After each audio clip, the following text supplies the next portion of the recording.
નમસ્કાર।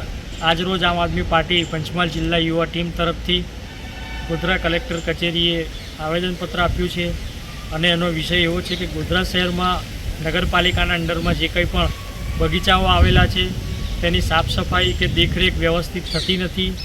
મળતી માહિતી મુજબ આ સાફ સફાઈ અને દેખરેખના કોન્ટ્રાક્ટ આપી દેવામાં આવેલા છે જે તે વ્યક્તિને, પરંતુ તેમના દ્વારા પણ વ્યવસ્થિત સાફ સફાઈ કે જાળવણી બગીચાની કરવામાં આવતી નથી। હાલ જે અમે આવેદનપત્ર આપ્યું છે એમાં મુખ્યત્વે અમારી માંગ ગોધરા શહેરના લુણાવાડા રોડ પર જે જીઆઈડીસીની સામે બગીચો આવેલો છે મોટો, તેના સંદર્ભમાં છે। એ બગીચો બિલકુલ બિસ્માર હાલતમાં છે, જાણે લુખ્ખા તત્વોનો અડ્ડો બની ગયો હોય, અસામાજિક તત્વોનો અડ્ડો બની ગયો હોય તેમ દેખાઈ રહ્યું છે।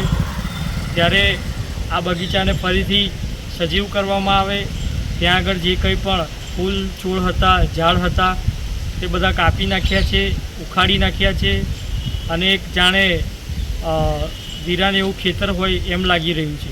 ત્યારે આજે આવેદનપત્ર આપીને અમારી માંગ એવી કરવામાં આવી છે ગોધરાની જાહેર જનતા માટે કે આ બગીચાની વ્યવસ્થિત સાફ સફાઈ થાય, ફૂલ છોડ રોપવામાં આવે, રમતગમતના સાધનો મૂકવામાં આવે, જેથી કરીને ગોધરા શહેરના રહીશોને તેમજ આસપાસના લોકોને જે સુવિધા છે તે મળી રહે।